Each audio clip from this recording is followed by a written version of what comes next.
On the morning of March 11, 2025, a popular creator known as Ai Mogami walked the streets of Tokyo, broadcasting live to 6,500 viewers. Without warning, a man dressed entirely in black stepped into the frame. He didn't try to hide his face, and he didn't run. Right there, in broad daylight, and in front of a live digital audience, he repeatedly struck Mogami with a knife until she collapsed. When the police arrived, the killer, a 42-year-old named Kenichi Takano, was simply standing next to her body, waiting. He surrendered his weapon and confessed immediately. On the surface, the authorities had a completely straightforward case of a dangerous, obsessed stalker. But as the investigation closed, the public reaction did the exact opposite. Instead of widespread condemnation for a brutal crime, a massive portion of the Japanese public began actively defending the murderer. Details of the private relationship between Mogami and Takano started leaking into the press. Almost overnight, social media feeds split in half.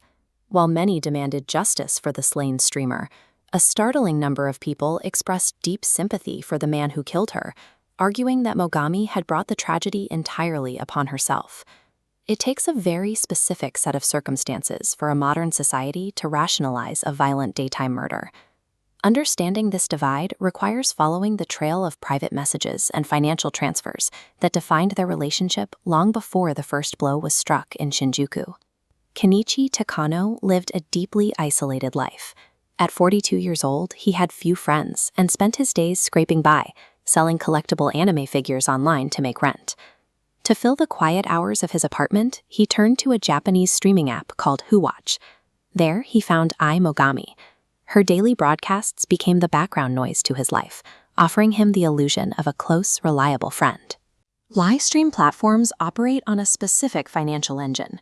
Viewers use real money to buy digital badges and send super chats to creators. The more a viewer pays, the higher their username ranks, guaranteeing the creator acknowledges them. Kenichi wanted that acknowledgement. He funneled his meager income into Mogami's account, donating nearly $1,000 a month just to hear her say his screen name. The massive donations caught her attention. Impressed by his loyalty, Mogami reached out, and soon the two were exchanging private text messages outside of the WhoWatch app. By taking their conversation off the platform, they removed the boundaries protecting them. A regulated public fan-creator relationship mutated into a completely unregulated, deeply personal transaction. Almost immediately, the tone of those text messages shifted. Mogami stopped treating Kenichi like a fan and started treating him like an ATM, bombarding him with a steady column of manufactured emergencies. She told him she was working at a hostess club, a venue where staff are paid to entertain and drink with guests. She claimed she had been forced to open an incredibly expensive bottle of champagne and desperately needed him to cover the cost. When he paid that bill, the stories grew more extreme. She claimed her sister stole her wallet. Then she told him she was vomiting blood and might have cancer. Each time, she promised to pay him back. Each time, Kenichi transferred the funds. While Kenichi was skipping meals to afford her demands, Mogami was living comfortably. She shared a high-end apartment with her fiancé, traveled frequently, and continued pulling in massive donations from her other followers online. To maintain this one-sided dynamic, Kenichi entirely drained his 1.5 million yen life savings. When that ran out, Mogami actively encouraged him to take on high-interest debt. He borrowed heavily from illegal loan sharks, sending every single yen directly to her. Eventually, Kenichi hit a wall. He took Mogami to court to recover the loan money, and the judge ruled in his favor, ordering her to repay the $20,000 debt. Instead of paying, Mogami ignored the court order, blocked his number, and cheerfully posted an itinerary for her upcoming walking stream in Tokyo.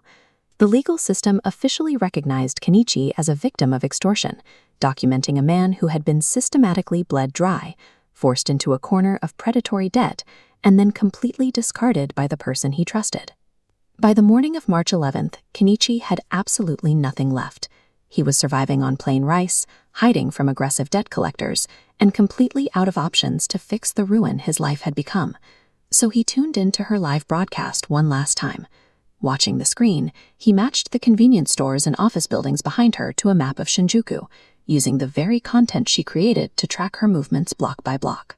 The attack was the terminal collapse of a man whose finances, trust, and sanity had been systematically dismantled for over a year by the woman on his screen. When he stood quietly next to her body waiting for the police, he didn't run because he had nowhere left to go.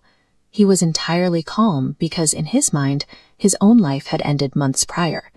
This is why half of Japan rushed to his defense. They looked at the court documents, the ignored pleas for repayment, and the blatant manipulation, and they saw a victim who had been pushed past the limits of human endurance.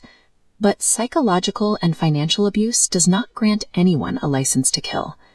Kenichi Takano crossed an absolute moral line, taking a life in broad daylight, and he will spend his future in a prison cell paying for that choice. The Ai Mogami case leaves us with a harsh reality about the digital economy. When human connection is ruthlessly monetized, the resulting toxicity refuses to stay trapped inside a phone screen. Eventually, it breaks out into the real world, and the consequences are absolute.